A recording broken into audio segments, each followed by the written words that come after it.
Sonic Superstars is Sonic the Hedgehog's latest 2D adventure, and if I'm gonna be honest with you, the game is pretty solid. So why is the title of this video stating Sonic Superstars is a flop? Well, to be honest, it's because of SEGA. They had issued a sales warning after what it called quote-unquote sluggish and weak sales during the oh-so-important 2023 holiday period. And to be fair, SEGA expected Sonic Superstars to sell a lot more than it unfortunately did. But come on, this game had a lot that was going against it, and if you played it, you definitely would know what I'm talking about. Consider subscribing if you enjoy Sonic videos and live streams because we got all of that here, baby. First off, it released the same week as Super Mario Bros. Wonder, another 2D platformer, and one that, let's be honest, looked a lot more promising and fulfilling than Sonic Superstars. I don't know who at SEGA thought it was a good idea to sell Superstars 3 days earlier than a Mario game. You just don't do that. Mario games are objectively way better and way more polished than Sonic games. SEGA did this mistake once back in 2017, around the time Super Mario Odyssey and Sonic Forces released. And guess what? Super Mario Odyssey outsold Sonic Forces by a lot. And mind you, Odyssey was only on Nintendo Switch. Sonic Forces was on PS4, Xbox One, Switch, and PC. Sonic, let's be honest, just can't compete with Super Mario.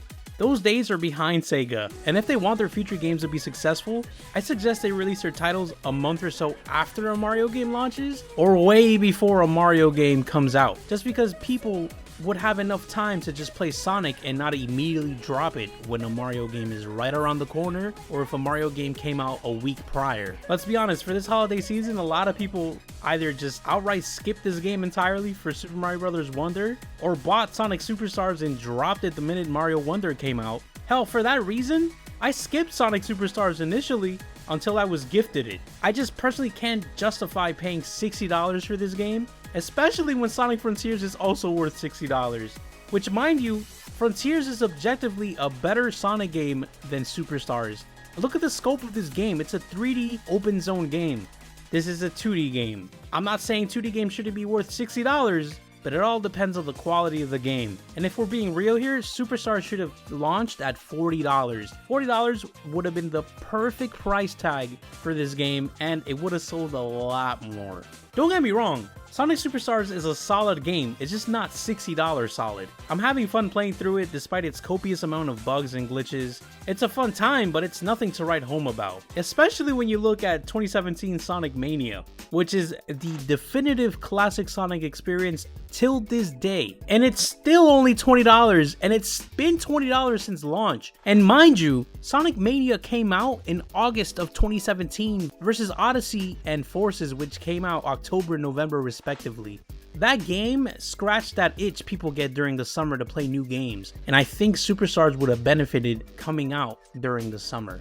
Speaking of Sonic Mania, this brings me to my next point. The team behind Sonic Mania was a team of devoted and passionate Sonic fans that clearly put their love and care and their experience of making Sonic games into that title. The team that developed Sonic Superstars is the same team who made Balan Wonderworld, and we all know how that game is, and Yoshi's New Island, and let's be honest, that Yoshi's New Island is pretty mediocre. Music in video games is very, very, very important for marketing, believe it or not. Sonic Superstars in that front literally has an identity crisis. If you played Sonic Superstars, I'm pretty sure at one point you were like, yo, what am I listening to?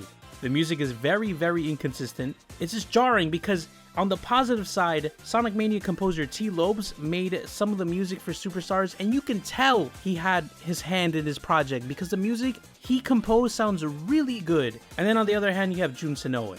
He's a veteran Sonic composer that, as of late, just tries to recapture the retro Sega Mega Drive / Genesis feel of music, and it just doesn't quite reach that level of quality.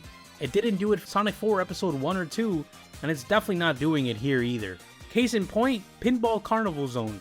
That track is just so bad, I muted my TV when I was playing. I promise you, I did not want to listen to it. And don't let me get started on the boss themes, they're just not good at all. As someone who listens to video game music, my experience was just jarring. I was not having a good time. Then there's the graphics. SEGA ditches the sprite/pixel art style from previous classic Sonic games in favor of 3D models, and it just doesn't work. This does not work for classic Sonic. It worked for Generations, and it did not work for Sonic Forces. Classic Sonic in Forces is not our classic Sonic. The internet calls him Santiago, and this is definitely Santiago again, except the promo art. The promo art does look pretty good. The game doesn't look bad by any means, but it just would have hit a lot better, especially during gameplay and marketing, if it had a 2D art style. It could have been pixel art again, or it could have been what we've all been waiting for, 2D drawings. Unfortunately, Takashi Iizuka, the VP for the Sonic the Hedgehog series, doesn't think that this art style will hold up in 10 to 20 years, which is total nonsense because you look at games like Sonic 3 and Knuckles, and to be honest, yeah, they look a little dated, but then you look at a game like Sonic Mania and it's like, yo, 5 years down the line, this game still looks good. And I think Sonic Superstars could have benefited from a 2D art style of any kind. And this whole "it doesn't hold up" nonsense is nonsense because Mania is animated way better than Superstars. All in all, I believe Sega wanted to cut costs for game development. And yes, believe it or not, 3D graphics are cheaper and easier to produce and to animate than 2D graphics. But it just does not work for Sonic. It just doesn't. It just looks soulless, and trust me, the fans know what the fans want. Then there's a multiplayer aspect. I'm not even gonna touch online because I didn't even play online myself.